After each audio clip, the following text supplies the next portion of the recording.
राधानगरीहून रंकाळ्याच्या दिशेने निघालेली ST bus रस्त्यावर अचानक म्हैस आडवी आल्याने रस्त्याच्या कडेला एका बाजूला कलंडल्याची घटना मंगळवारी दुपारी 2:15च्या सुमारास आमजाई वरवडे दरम्यान अंबाबाई मंदिराच्या पाठीमागील रस्त्यावर घडली। चालकाने प्रसंगावधान राखत बस रस्त्याच्या बाजूला घेतल्याने मोठा अनर्थ टळला।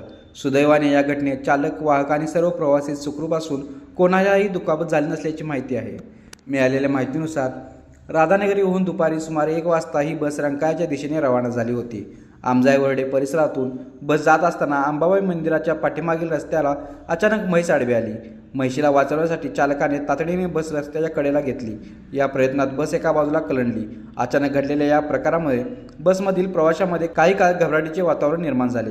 मात्र चालक, वाहक आणि सर्व प्रवासी सुरक्षित असल्याचे स्पष्ट झाल्यानंतर प्रवाशांनी सुटकेचा निश्वास सोडला। चालकाने वेळीच प्रसंगावधान दाखवल्यामुळे मोठी दुर्घटना टळल्याची चर्चा घटनास्थळी होती। दरम्यान बस रस्त्याच्या कडेला कलंडल्याने या मार्गावरील वाहतूक काही काळ विस्कळीत झाली होती। लाईव्ह मराठीसाठी मुरगुडहून सर्जराव भाट।